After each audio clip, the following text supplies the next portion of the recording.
Many of us dismiss the problem of child sex slavery as existing far from our doors, but even a casual glance at the newspapers tells another story. White-collar professionals are rolling up before our courts on child sex and internet porn charges, and it's estimated that several million children are procured each year to feed the demand for internet images and sex tourism.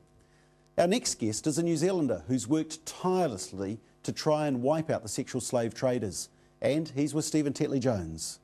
Given the choice, few people would choose to work in the sinister world of child sex tourism. But my guest today has spent more than 10 years of his life trying to eradicate the child sex traders. Ron O'Grady is the founder of ECPAT, an organisation set up to end child prostitution. Ron, welcome. Stephen. It's obvious you have a strong social conscience, and in your autobiography you attribute that largely to your father. How do you think he passed those values on to you? Oh, well, he was, my father was a working man.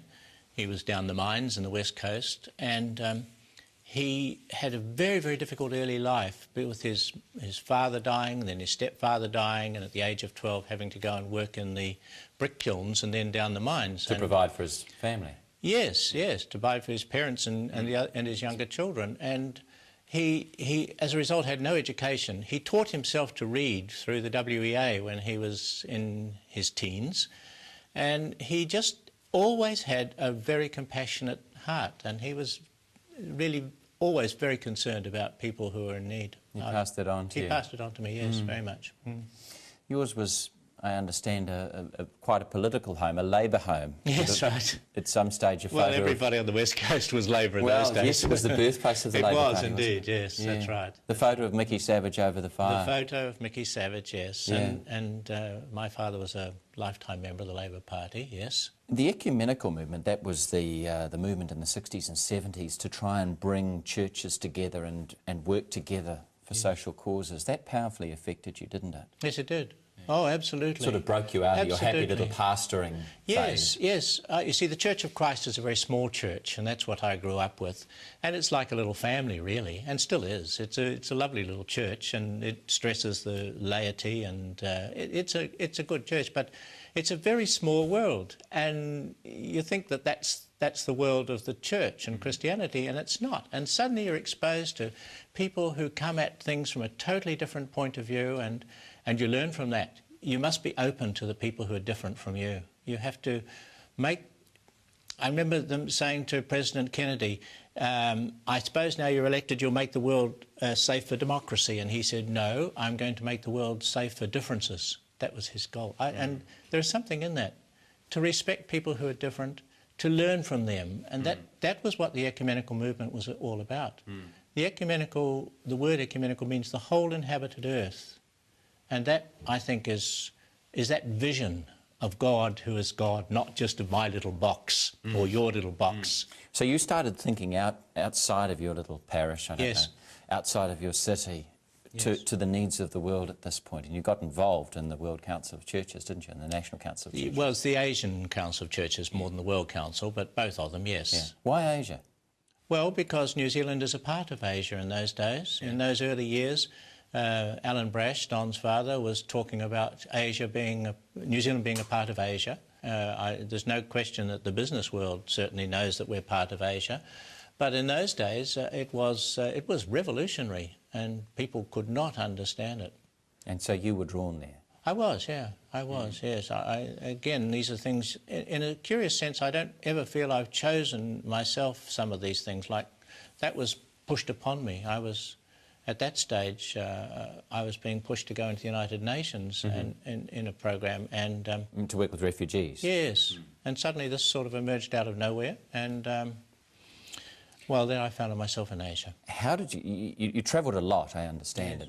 And at one point, you were in America and at an address by Martin Luther King. Yes, yes, that must have been extraordinary. Extraordinary. I was overseas guest, so I was in the front there, introduced to the fellow, and he starts off, and it was slow, boring, measured. I thought, my goodness, what's all the fuss about? But it was almost hypnotic. And as he went on, slowly the audience responds. It was rhythmical. Yes, His it's rhythmical. yeah. And suddenly you found yourself sitting on the edge of your seat listening to this black man talking about the suffering of his people in the South. And I tell you, it's hugely dynamic, extraordinary man. Yeah. But then black America is like that. There are a lot of black preachers like that. They have a sense of being able to convey the truth. Reading your story, Ron, of your life, I was struck by how much more simple idealism there was in the 50s, 60s and 70s, in Christians and in the world at large. Yes. When did it change? And why do you think that today's generation is so much more interested in me than the big cause? Yeah, well, in those days, of course, you could understand the way the community and the world worked because we didn't have some of the complexity that we have today. I think it changed a lot, partly through technology, because suddenly the world now has become so technical. Our capacity to be able to talk to people across the world. You know, I can talk to a fellow who's working in a paddy field in northern Thailand through a cell phone or through a computer, and suddenly the complexity of this, it has changed certainly the difference in ages. So that children now are the masters of the adults. So there are a whole series of new complexities in society and the dynamics of it. When you compare the simple national Labour politics of the past with the MMP of today, or in any situation in the world, the complexities have gone beyond our understanding and the simple solutions certainly are not there anymore. Is the work of ECPAT still strongly focused in Asia and South America, or has it become more global? Oh no, it is totally global. We just had our World Assembly. There are now 67 countries who have ECPAT organisations within them. So it is now very global. It's very strong, for example, in Eastern Europe, because partly the number of children who are being trafficked from there to Western Europe and the chaos that's in that country. ECPAT became one of the first real NGOs to become established in Eastern Europe because under communism, of course, they were not used to it. ECPAT was founded in 1991, originally stood for End Child Prostitution and Asian Tourism, but very quickly expanded into all areas of child exploitation and abuse. How does ECPAT actually work? How does it operate? Well, we have an international headquarters in Bangkok.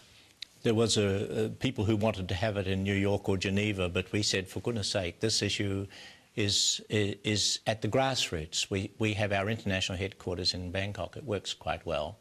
And then we have the offices all around the world, and we work together on projects and programs.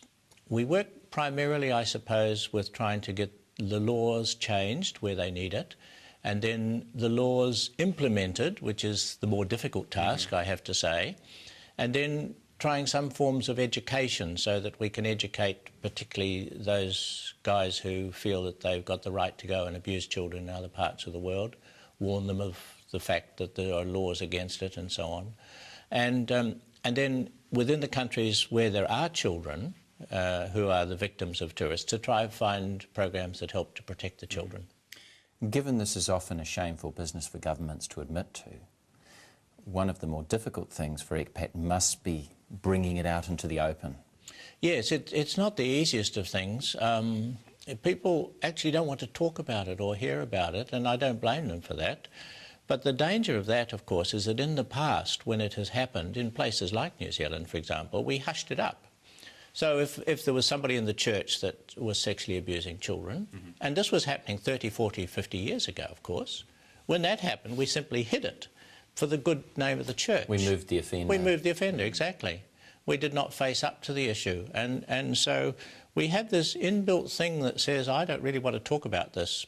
And I'm aware of that. Every time I'm asked to speak, I'm always a little hesitant, and because there are some skeletons in the closet in the room that you're speaking Oh, of. there always are. Yeah. I know that. You see, I know it from the statistics. I know that a large proportion of the people who are there have been sexually abused as children. And I also know, if it's a male group like Rotary or whatever, that there are at least some of the people who are there who have some interest in this more than you know, You who mean are not who have been horrified. abusers? In some cases, abusers, yes. In some cases, they have been abusers. In other cases, they might have a, you know, predilection that way, but haven't expressed it. And I'm afraid it is part of it's part of our society, and people don't like to be reminded of that. Well, given that most adults, though, and there are the exceptions we've just spoken about, but most adults will publicly express a strong abhorrence Sure. for the idea of child Sure. sexual abuse. I mean, how do we answer the question of why some people do it? Is it as simple as saying there's a brokenness about humanity? Well, yeah, in broad terms, but you've got to break down that brokenness, a sense, to try and understand it. One of the biggest struggles we're having at the moment, and this is an international struggle, is to try and find a more legitimate profile of the paedophile, the profile of the person who sexually abuses children. Now, there are some signs that you can see in men. An unnatural interest in children, you know, and having children around to their house and so on. That kind of thing is a clear, obvious signal. But there may be other things that we don't know about. I mean, is it something to do with their childhood? There was a time when simplistically we said, oh, they were abused in childhood, therefore they abuse when they're adults. It's not that simple. It's more complex than that. That's not the whole picture. There are all sorts of dynamics that come into it. We would like to be able to find out why people do it. And at this stage, we're still trying to find that profile. One sad area of fallout is that all men have been placed under a suspicion Sure. in the company of Sure. small children, and this has led to That's a lot sad. of men leaving primary school teaching, being very cautious around Yes. groups of small children and this sort of thing. And this is at a time when we really need the father to be Yes. involved, isn't it? Yes, absolutely. Very sad. Absolutely. No, that's one of the sad aspects of it. I mean, we can't stop our work because of that, but we have to recognise that you have to deal with the issue with men, because it is men who have created the situation in most cases. There are very few women pedophiles. It's almost entirely a male problem, and it's something to do with our male attitudes. Now, we're not going to solve it by having a witch hunt, and we're not going to solve it by stopping men from having a proper relationship with children. But there is a fine line somewhere, and the ordinary people don't always follow that fine line or work out exactly how to deal with it. Many police leave the force after they've been Yes. exposed to some of the carnage and violence and everyday troubles of being a policeman. Did you ever feel that way about the work of ECPAT? Did you ever feel this is just too much, like it was a burden your soul couldn't carry? Oh, I think so, yes. I think we've all of us in ECPAT feel that from time to time. We have to have groups who work on post-trauma stress and try to sort of resolve why it is. I graduated in clinical psychology, and I don't like the psychology world, or I didn't like the psychology world of the time, so I didn't really want to stay in that strange world. But one thing I did learn from that is that you have to not get too emotionally involved in the situation. You have to try somehow to stand back Stay a little. detached. Because if you let your emotions take over in that situation, then you're in big trouble. And I know many people who have had to give up our work and other work. What also sustains you is not just that inner resources that you have, but also the companionship of a lot of other wonderful people who are so committed to this issue. You know, some very great people within society who have said, this is something that I want to work with. And so you really find that companionship and that support that you get from other people is the big plus. One of the things that must be quite concerning is that in New Zealand and in other countries like New Zealand, there's a trend to liberalising prostitution laws, Yes. which is resulting in a greater public acceptance. Yes. Will this have the effect of drawing younger girls particularly into prostitution? Well, we think it probably does. Crossing but, over into child abuse? Sure. Yes, yes, it's quite likely, because even at present, most prostitutes, or a large proportion of prostitutes, have their first sexual experience before they are of age. So it's not uncommon that this does become a part of the world of prostitution. There is that problem. We know that there are young underage children, certainly in South Auckland, in parts of Central Auckland, in Christchurch, Lower Hutt. We know these things are happening.